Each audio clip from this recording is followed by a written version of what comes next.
وسلام على الأولياء والسادة والصالحين والأئمة المجتهدين والعلماء العاملين ومشايخنا في والمجاهدين السبيل والتابعين وتابعي التابعين ومن تبعهم بإحسان إلى يوم الدين.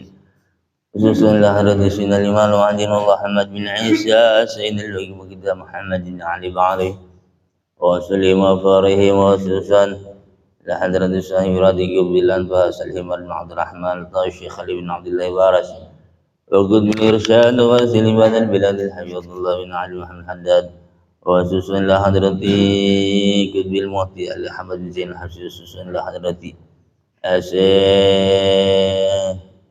صاحب هذا الكتاب الإمام الشيخ زين الدين بن علي بن أحمد الميباري والشيخ محمد نائب بن مرجي المدني جميع المصنفين رحمه الله تعالى نفعنا بهم وبلهم بدارنا إلى روح آبائنا وحاجنا وجدادنا وجدادنا وشيخنا ومعلمنا ذي الحقوق علينا أجمعين إلى روح جميع أهل القبور من المؤمنين والمؤمنات والمسلمين والمسلمات الله يغفر لهم ويرحمهم ويعلي درجاتهم الجنة وأن الله يتغشاهم بالرحمة المغفرة بسير أسرار الفاتحة. أعوذ بالله من الشيطان الرجيم. بسم الله الرحمن الرحيم. الحمد لله رب العالمين الرحمن الرحيم مالك يوم الدين إياك نعبد وإياك نستعين اهدنا الصراط المستقيم صراط الذين أنعمت عليهم غير المغضوب عليهم ولا الضالين.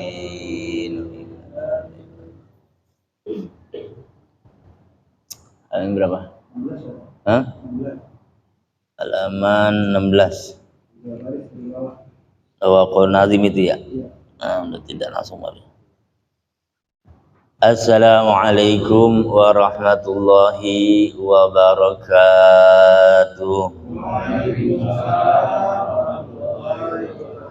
Bismillah, alhamdulillah, wassalatu wassalamu ala rasulillah Sayyidina Muhammad ibn Abdullah wa ala alihi wa sahbihi wa man walah la hawla wa la quwwata illa billah.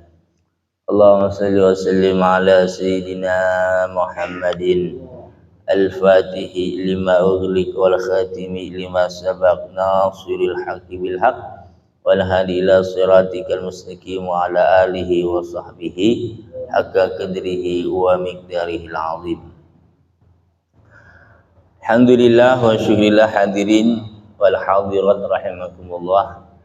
Di pagi yang barakah ini sama-sama kita bersyukur kepada Allah Subhanahu wa taala atas semua nikmat karunia yang begitu banyak Allah berikan kepada kita semuanya sehingga kita bisa kembali hadir duduk ya dengan niat itikaf di dalam ini masjid yang insyaallah mudah-mudahan duduk hadirnya kita senantiasa mendapatkan keberkahan, ampunan juga ridha dari Allah Subhanahu wa taala. Amin ya rabbal alamin.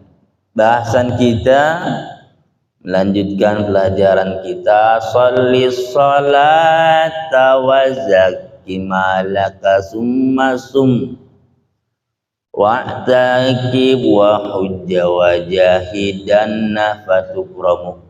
Sholli sholata, laksanakan sholat olehmu, wa zakki malaka, dan keluarkan zakat hartamu, sumasum, terus melaksanakan puasa engkau ya, waquf wa hujjah ya, waquf dan itikaf engkau, wa hujjah dan haji engkau, wa jahidana dan jihad fisabilillah engkau, fatukramu maka engkau dimuliakan. Zakaran nazimu fi hadal baiti sita su'abin. Pengarang kitab ini menazamkan ya, menjelaskan dalam bait ini ada 6 cabang keimanan ya, ala naskima ma taqaddama, ala naskima taqaddama, sebagaimana rentetan yang telah dijelaskan dari awal ya.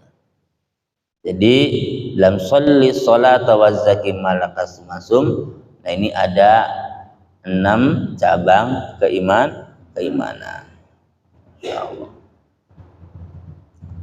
Wasubatul hadiyatu wal isrun, cabang keimanan nomor ke-21, ityanus shalawatil khamsi fi awqatiha kamilatan, melaksanakan sholat 5 waktu ya pada tiap-tiapnya ya, kamilatan secara sempurna.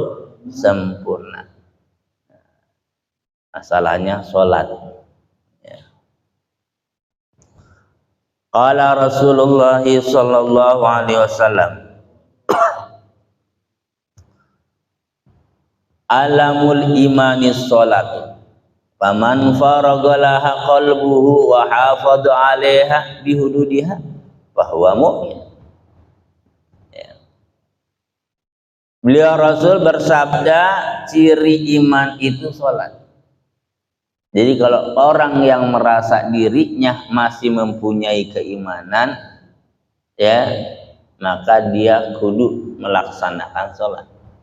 Jadi kalau orang yang tidak mau melaksanakan sholat, ciri imannya kagak ada ya, makanya bisa dikatakan setiap mukmin sudah pasti muslim, namun tidak semua muslim itu mukmin. Ada masih banyak orang yang mengaku Islam, sholat ya orang, puasa kagak mau, kali punya duit banyak haji ogah ya, maka ini namanya Islamnya Islam KTP ya. Kalau Islam KTP nanti khawatirnya di akhiratnya KTP-nya doang, orangnya nyungsep ya. Nah, ini jangan sampai kayak begitu ya.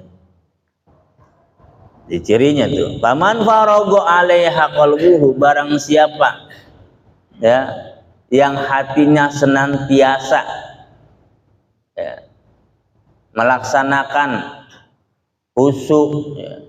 Farogo ini bisa menyibukkan hatinya ya, melaksanakan ibadah sholat, wa hafadha 'alaiha ya, bukan hanya itu, dijaga juga tentang batas-batas ketentuan sholat ya, rukunnya dipelajarin, syaratnya dipelajarin, pembatalan sholatnya dipelajarin, sunnah-sunnah di dalam sholatnya dipahamin ya.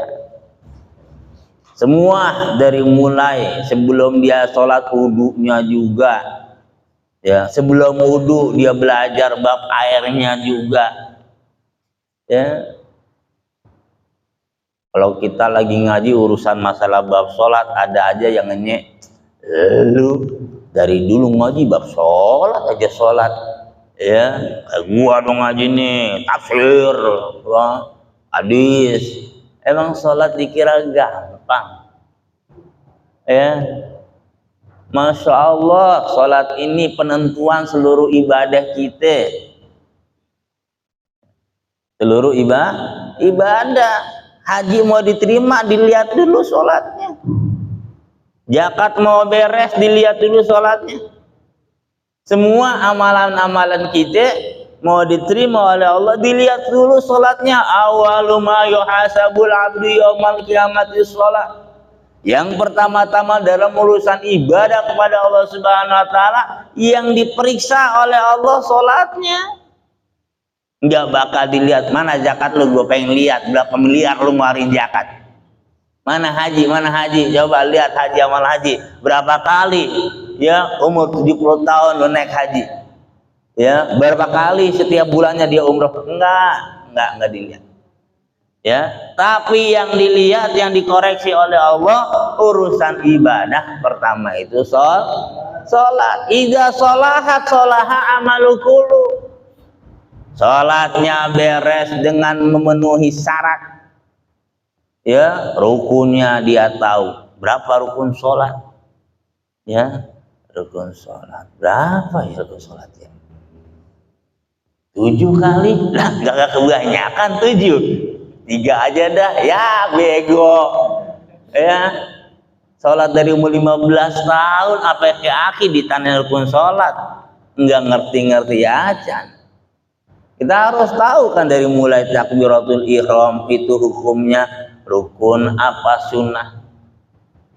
Ya, kita mengucapkan usolli rukun apa sunnah. Itu gara-gara usolli orang berantem.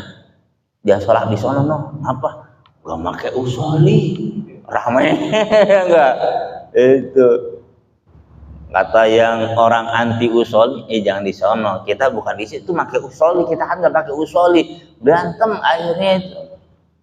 Tuh, karena nggak tahu, disangkanya usolli, yang satu disangkanya rukun usollinya, ya akhirnya dia nggak mau di situ kan, nggak pakai usolli, karena nggak tahu, karena nggak paham, nggak ngerti.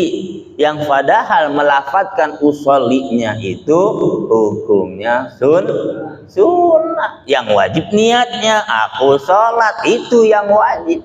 Kan kalau dia tahu mah sholat aja, belum memakai usolli maka agak sah aja. Tuh gara-gara urusan usolli ya kuatan berantem di masjid. Ya Allah karim ya. Ngapain? Kenapa? Kagak tahu. Orang kalau udah kagak tahu mah ribet ya. Tuh. Makanya hudud dijaga, batasan-batasan. Maka kita harus belajar nih, mumpung awal habis bulan Syawal kemarin kita sebulan setengah libur dulu. Nah sekarang yuk tingkatkan amal ibadah kita, khususnya sholat. Ini karena pertama nih sholat nih, Allah nggak bakal melihat berapa banyak dia mengeluarkan hartanya. Sholat diperiksa, idza sholahat sholaha amal. Sholatnya beres, hadisnya lihat masuk, zakatnya masuk. Kunci itu di sholat semuanya, ya, di sholat. Dan tidak ada hukum yang sangat berat sampai dikatakan orang yang meninggalkan sholat boleh diputusin palanya, boleh dipisahin tiang kopiahnya. Tuh ibadah yang lain nggak ada. Ya, zin masalah diat ibadah, tapi ibadah. Kalau hukum diat beda lagi. Ya, orang nyolong dipotong, ya. Tapi di segi ibadah itu sholat yang paling berat. Ya, karena ada masalah bab potong kepala.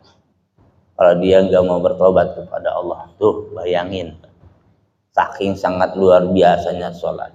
Sholahat amalukulu, amal yang lain, sholaha amalukulu, amal yang lain, nah masuk sholatnya. Maka beresin dulu bab sholat kita, ya, belajar biar kita ngerti. Jangan dari umur 15 tahun sholat apa aki-aki nggak tahu perbedaan mana rukun mana sunnah, sampai dikatakan kalau kita melaksanakan ibadah sholat, ya, tidak boleh, bisa jadi hukumnya batal bila mana yang rukun kita anggap sunnah.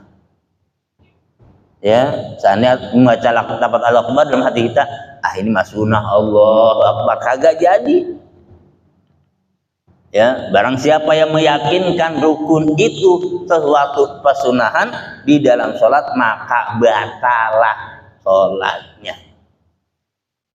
Aduh, ribet juga Pak Ustadz ya.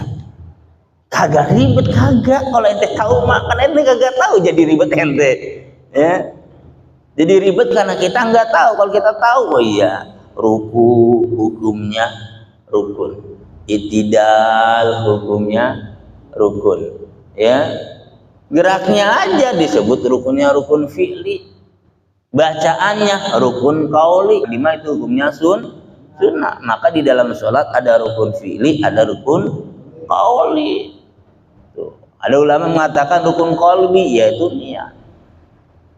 Ya, tuh pentingnya. Kita harus tahu sami Allah liman hamidah.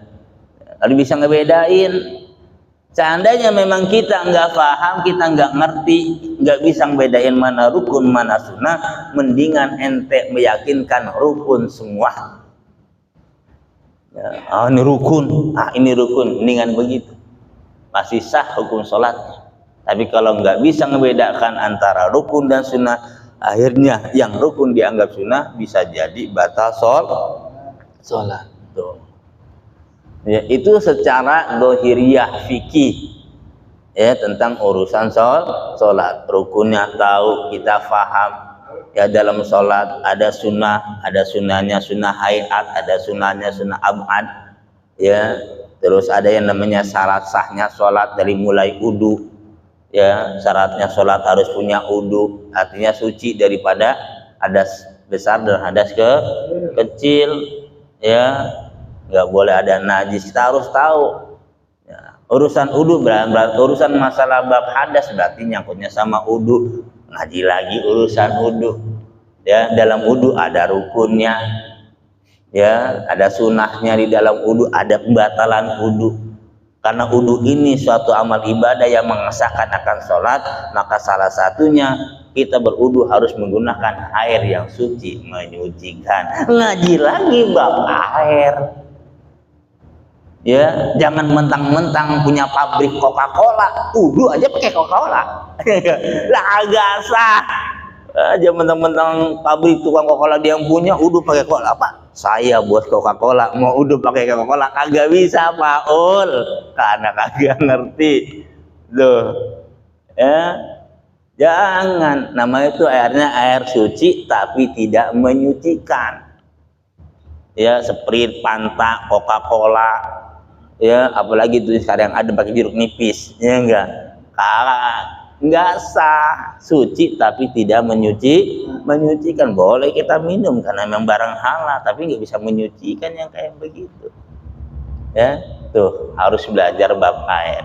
Ada air yang kula, 1 kula, ada yang kurang daripada ya. Air yang 2 kula, ada yang kurang daripada 2 kula. Yang 2 kula bagaimana cara kita berwudu biar benar, yang kurang dari 2 kula bagaimana cara wudu kita yang benar. Tuh ya, sholat tuh Pak. Itu secara fikihnya, belum secara batiniahnya ya. Ketika kita sholat bagaimana hati kita ya. Ada namanya syarat sahnya diterimanya sholat, kabulnya sholat. Masya Allah, itu udah main-main hati lagi. Maka sholat Masya Allah harus ikhlas, harus khusyuk. Pakaian yang kita makan nggak boleh ada barang yang haram. Makanan dan minum yang kita minum nggak boleh minum yang haram. Masalahnya ini ya. Kalau ingin diterima ibadah sholat kita oleh Allah, ala kadar sama sah, asal mengikuti ulama fikih sah sholat kita. Ini mah boro-boro urusan hati, fikihnya aja dia kagak bisa, bagaimana bisa mengatakan sholat biasa?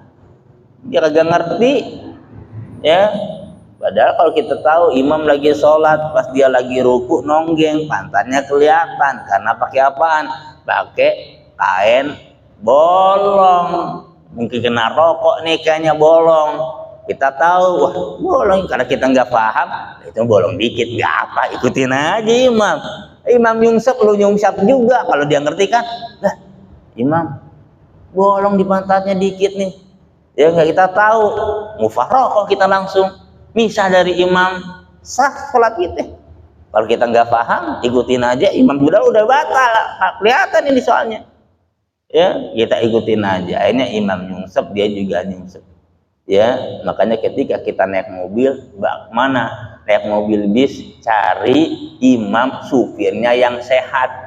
Jangan supir mabok ditaekin, karena nggak tahu. Kalau kita tahu kan enak, wah ini supir sehat nih, ya enggak, naik selamat insya Allah, ya enggak.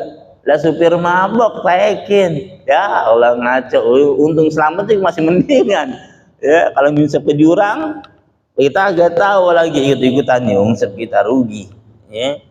Nah ini sholat yang bakal diperiksa oleh Allah dalam urusan ibadah.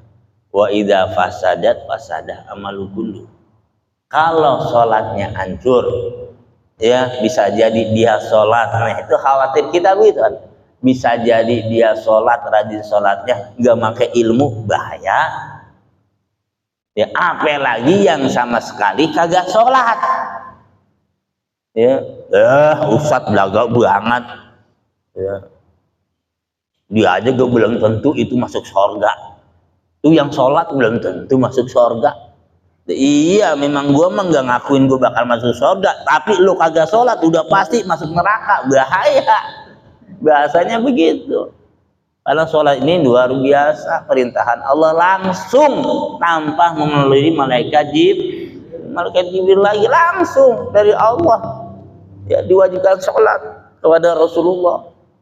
Ya, ibadah yang lain, perintah yang lain, ya Rasulullah di alam dunia diperintahkan oleh Allah melalui malaikat Jibril, tapi sholat Rasulullah langsung yang diundang ke atas oleh Allah Subhanahu Wa Taala. Bagaimana kurang hebatnya sholat? Dianggap gampang sholat, ya. Bang, soalnya ruku gampang, sholat mah tinggalin begini ya, gampang bagaimana? Ya, ibadah yang pertama diperintah oleh Allah itu sholat. Wa idza fasadat fasadah amalu. Kalau rusak sholatnya hancur. Ya, zakatnya, hajinya, puasanya. Nah ini para jamaah. Makanya belajar ya tentang urusan sholat ya, biar benar harus kita tahu. Walaupun kita nggak apa, kita tahu wah ini rukun, wah ini sunnah yang kita lakukan, wah ini rukun, wah ini sunnah, ya begitu. Kalau kita nggak paham tentang rukun di dalam sholat, ya sunnah dalam sholat, anggap semuanya rukun semua, ya itu akan lebih selamat daripada kita meyakinkan satu rukun kita anggap sunnah, akhirnya bisa membatalkan, ya. Harus paham Pak, ya. Jadi rukun, ada rukun qauli, ada rukun fi'li. Ya, kalau dia tahu mas sebentar dikit, ya. Itu. Rukun qaulinya takbiratul ihram, ya, baca Fatihah, baca tahiyat, baca sholawat, kuluk salam. Itu. Takbiratul ihram, ya, Fatihah, ya, tahiyat, sholawat, kuluk salam, kelar 5. Ya. Rukun fi'linya berdiri jika mampu, ya. Makanya ada masalah jika mampu kalau berdiri, ya. Orang nggak bisa berdiri kan boleh duduk, boleh berbaring. Itu wajibnya sholat begitu Pak. Nggak ada istilahnya ibadah-ibadah yang lain yang seperti sholat, ya. Sholat mah bagaimanapun kita susahnya tetap, ya. Sholat nggak bisa berdiri kan ada disuruh duduk. Ustaz juga nggak mampu duduk, nggak usah. Bisa kan berbaring, ya. Ustaz ya Allah berbaring udah susah, ya. Udah semua pakai imbusan Pak Ustaz. Kan bisa dijalankan sholat dengan gerak hati, dengan pikiran dia bayangkan sholat. Saking wajibnya sholat, ya. Ustaz pakai hati udah nggak bisa, bawa aja ke masjid, kelar, sholatin bareng-bareng, udah nggak ada lagi bisa, ya. Saking wajibnya tuh sholat, apa begitunya, ya. Makanya tanamkan Pak, ya. Saya pesan nih bapak-bapak nih, anak, istri, mantu, cucu yang ada hubungan keluarga sama kita, tekenin sama dia. Ya, lu badung bagaimana juga bahasanya begitu. Dia mati tong lu sholat jangan lu tinggal, ya. Lu badung nih, ya kebangetan. Sholat jangan lu tinggal. Ya. Karena sholat itu udah luar biasa amat ibadah yang Allah Subhanahu wa ta'ala mandang. Allah lihat. Allah pertama yang akan dikoreksi. Allah pertama yang akan ditanyakan tuh sholat dong, ya. Lu badung bagaimana sholat jangan ditinggal. Ya, begitu Pak, Masya Allah. Karena sholat ini sangat luar biasa, ya.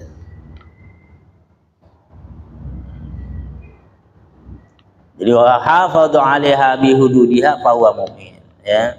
Dan juga menjaga batasan-batasan sholat bahwa mukmin, ya, maka dia termasuk orang yang beriman. Wa su'ila Rasulullah sallallahu alaihi wasallam an alamatil mu'min wal munafiq. Rasulullah ditanya, ya, oleh sahabat tentang ciri orang mukmin dan orang munafik. Ya. Jadi Islam juga apa? Enggak semuanya Islam. Ya. Islam juga macam-macam. Ya. Satab tariku umati ala salasi wa sab'ina firqatan. Ya. Umatku kata Nabi terpecah belah menjadi 73 golongan. Salasi wa sab'ina firqatan. Kata Nabi kulluhum binar. Semua masuk neraka. Masya Allah. Ya, illa wahidah, kecuali satu. Kama hiya ya Rasulullah. Ya Rasul, yang satu itu siapa? Mukmin yang bagaimana? Ma'ana alaihi wa ashabi. Ya, mukmin yang mengikuti diriku, sepak terjangku, sunnah-sunnahku, ya, dan sunnah para sahabat-sahabatku. Mengikuti sepak terjangnya Nabi, juga mengikuti sepak terjangnya para sahabat Nabi. Nabi suruh ngaji, ya ngaji, jangan malas-malesan. Ya, Nabi suruh ibadah, ibadah. Kalau memang kita ingin disebutnya golongan yang mengikuti sepak terjang Rasulullah Sallallahu Alaihi Wasallam. Ya. Masya Allah. Ditanya Nabi tentang perbedaan atau ciri, ya, orang yang beriman dan orang munafik. Apa jawab Nabi? Faqala innal mu'mina himmatuhu bis shalah wasyami wal ibadah. Sesungguhnya orang-orang yang beriman, tujuan hidup di alam dunia mereka ini senantiasa salat dilaksanain. Tuh. Ya, wasyam, puasa dikerjain. Wal ibadah, ibadah-ibadah yang lain dilakuin. Ya. Hajinya, zakatnya, ya, sholat, puasa, tuh ciri orang beriman hidup di dunianya begitu. Ya. Wal munafiku, dan cirinya orang munafik, himmatuhu fit ta'am wasarab kalbahim. Adapun ciri orang munafik itu hidup di alam dunia cuma tujuannya bagaimana bisa makan, bagaimana bisa minum, sama, nggak ada bedanya kayak binatang, nggak punya ingatan untuk ibadah kepada Allah. Tinggal pilih aja gitu, ya, itu. Jadi orang mukmin mah hidup di dunia itu tujuannya untuk ibadah kepada Allah, karena dia tahu di dunia bukan tempat yang sebenarnya. Sebab orang yang beriman mengetahui bahwa dunia itu hanya sementara. Orang beriman itu mengetahui bahwa dunia itu hanya satu tujuan, untuk menghasilkan kebahagiaan nanti di akhirat. Awalnya yaitu di dunia. Memang di dunia kita susah dulu. Sebab dunia itu bukan kenikmatan buat orang yang beriman. Ya, ad-dunya sijil mu'minin wa jannatul kafir. Surga itu, dunia itu tempat sijun, penjaranya orang-orang beriman, dan surganya orang kafir. Makanya kita sebagai orang beriman nggak kayak orang kafir, nggak kayak orang munafik hidup poya-poya dunia, nggak diikin apa-apa. Yang beriman pasti mikirin ibadah, karena yakin dia akan balik kepada Allah. Tuh. Makanya dikerjain walaupun susah, subuh-subuh hujan meledek, 3 hari juga hujan, ya Allah, dingin banget. Karena merasa beriman kepada Allah, dingin gak jadi halangan, geledek gak jadi soal, tetap dia laksanakan ibadah kepada Allah.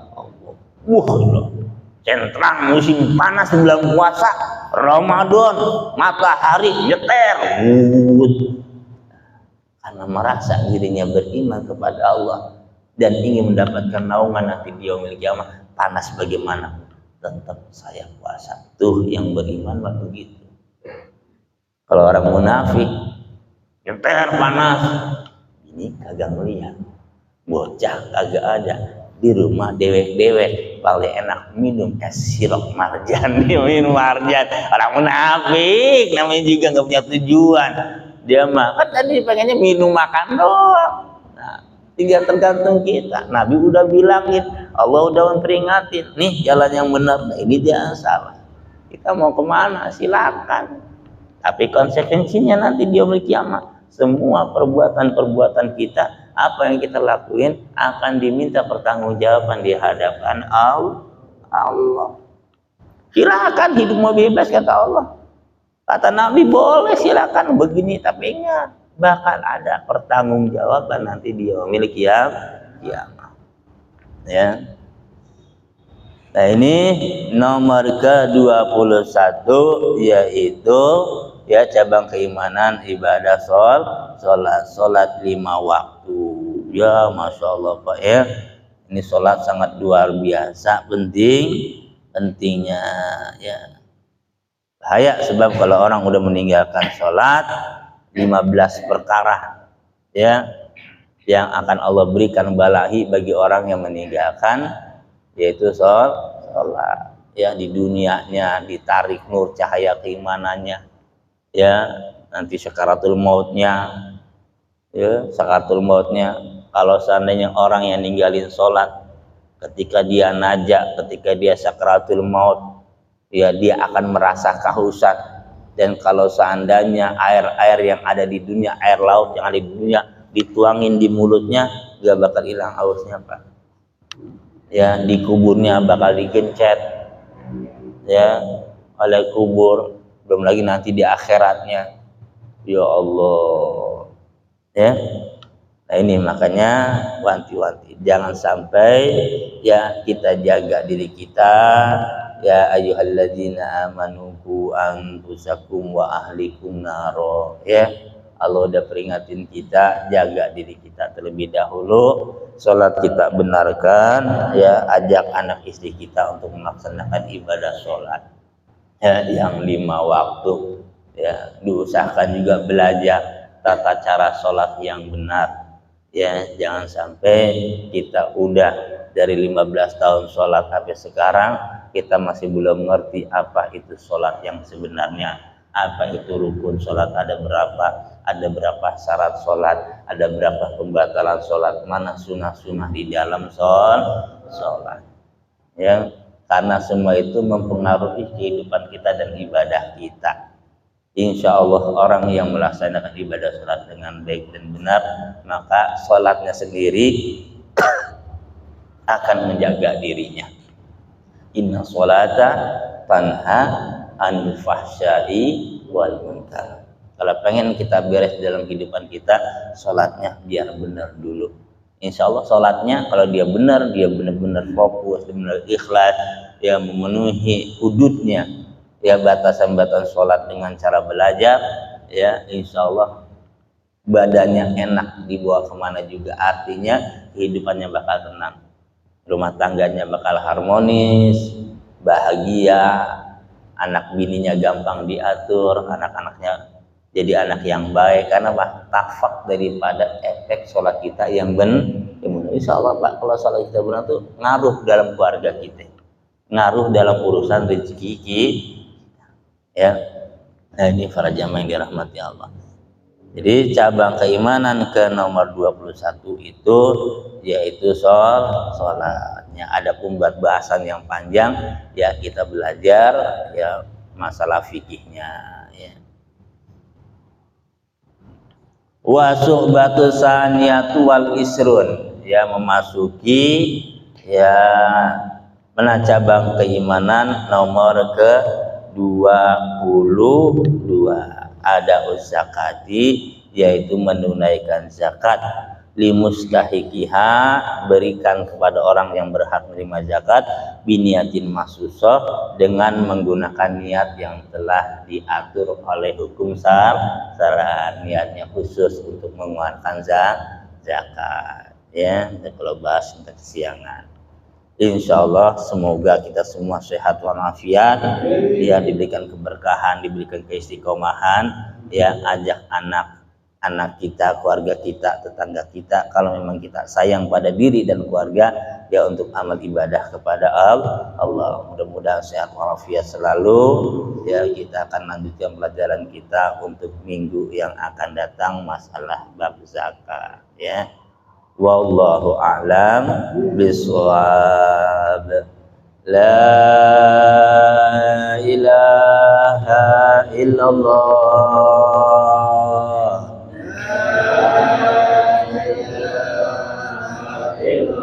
La ilaha illallah.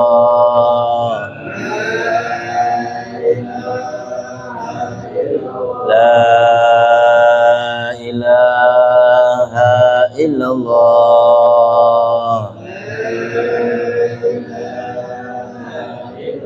Muhammadur Rasulullah sallallahu alaihi wasallam alihan ahya alihan amudu bihan wa'adhu insyaallah ta'ala minal aminin amin ya Allah ya rabbal alamin. Bismillahirrahmanirrahim. Alhamdulillahi rabbil alamin. Allahumma shalli wa sallim wa barik ala sayyidina Muhammad wa ala ali sayyidina Muhammad. Allahumma ja'alna jama'ana hadha jama'an marhuma tabarakana bi tabaraka ma'suma. Allahumma anfa'na bi 'alamtana ya rabbi 'alimna alladhi yanfa'una wa zidna ilma. Alhamdulillah ala kulli hal wa na'udzika min ahli an-nar. Subhanaka Allahumma wa bihamdika asyhadu an la ilaha illa anta nastaghfiruka wa natubu ilayk. Subhana rabbika rabbil izzati amma yasifun wa salamun 'alal mursalin walhamdulillahi rabbil alamin. Assalamualaikum warahmatullahi wabarakatuh. Waalaikumsalam.